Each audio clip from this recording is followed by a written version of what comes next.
Everyone, welcome back to my channel. For all those who are new here, let me introduce myself. My name is Mehak Verma and I have given NEET this year, and in NEET 2024 I felt that the easiest section was the chemistry section. To all the chemistry haters who are looking that way, so this video is that one video which you should be looking for, and in this video I'll be going to share all my tips and strategies which helped me to score this grade in chemistry in NEET. So कुछ बच्चे ऐसे होते हैं जो subject देखकर ही बोल देते हैं कि नहीं ये हमसे नहीं होगा, but you just need to give it a try first.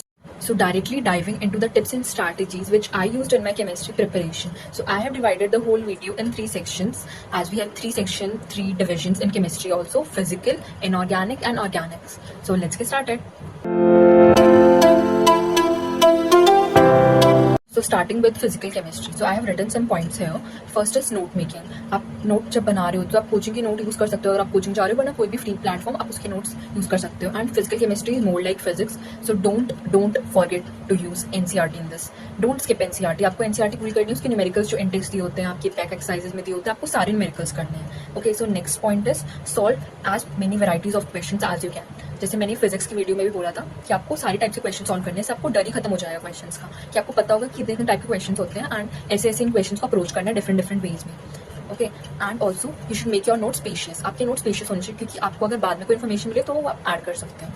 So moving on to next part, that is question solving part. So exam में इतना प्रेशर होता है टाइम का कि आप क्वेश्चन कर ही नहीं पाते हो, क्वेश्चन आपसे बनते ही नहीं है. तो इसलिए आपको पहले से प्रैक्टिस टाइमर के साथ ही करनी है. तो आप टाइमर लगा के क्वेश्चन किया करो फिजिक्स में एंड फिजिकल केमिस्ट्री में. ओके, क्योंकि थ्योरी में तो ये होता है कि आपको क्वेश्चन आता है या नहीं आता है, बस 2 ही चीज़ें हो सकती हैं. बट फिजिकल या फिजिक्स में आपको ट्राई करना होता है, तो उसके लिए आपको टाइम बाउंड पर आप टाइम बाउंड होते हो, तो आपको टाइम के अंदर ट्राई करना है.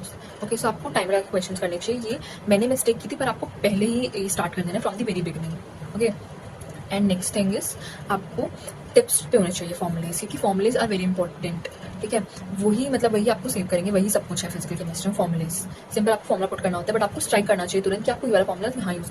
Okay, so moving on to revision वाला पार्ट. तो रिविजन में आपको एक पर्टिकुलर ऑर्डर होना चाहिए कि पहले आपने नोट्स कर लिए, उसको बार बार रिवाइज करो फॉर्मुलाज वगैरह. उसके बाद आप मॉड्यूल करोगे. मॉड्यूल किसी भी कोचिंग को सकते हैं, दे are more or less same only. Okay, then आपको एनसीईआरटी करनी है. एंड सेकंड थिंग, आप कुछ क्वेश्चन को स्टार मार्क कर लो जब आप फर्स्ट टाइम ट्राई कर रहे हो. एंड नेक्स्ट टाइम जब आप रिवाइज करोगे तो आप सिर्फ उन्हीं स्टार मार्क क्वेश्चन को करो. स्टार मार्क क्वेश्चन कौन से होते हैं? जो आपको डिफिकल्ट लगे फर्स्ट टाइम में, या उसमें कुछ नया कॉन्सेप्ट लग गया जो आपको पता नहीं था, तो वो आप कर सकते हो स्टार मार्क. ठीक है, and then moving on to the next part, so that is organic. So organic बहुत वास्ट होता है, तो उसमें आपको जहाँ से इन्फॉर्मेशन मिला आपको वो इन्फॉर्मेशन ग्रास्प करनी है. ओके, आपको कॉन्सेप्ट पे आपकी ग्रिप होनी चाहिए, एंड नोट्स आपकी कंसाइज ये डिटेल होनी चाहिए. एंड इसमें भी ऑर्डर आपका क्या होना चाहिए? आप पहले नोट बनाओगे अच्छे से, एंड देन आप एनसीईआरटी करोगे. एनसीईआरटी तो आप 1000 times you have to just do NCERT in organic.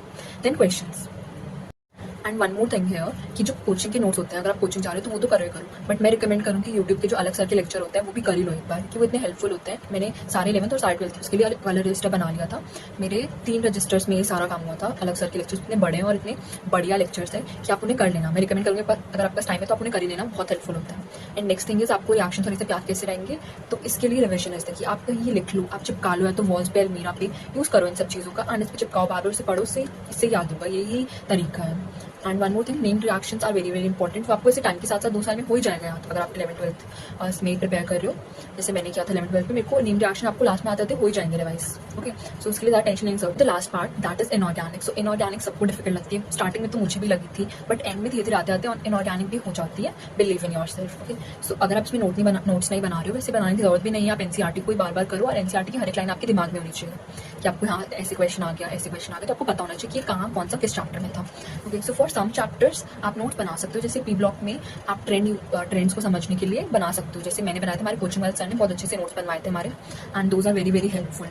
Okay, so inorganic में भी आई वुड से अगर आपका टाइम है तो आप क्वेश्चन प्रैक्टिस कर सकते हो, क्योंकि क्वेश्चन प्रैक्टिस आपको फैक्ट्स को याद करने में हेल्प करता है. Okay, so lastly revision is the key for all this, and bye bye. Keep saying that is from my side.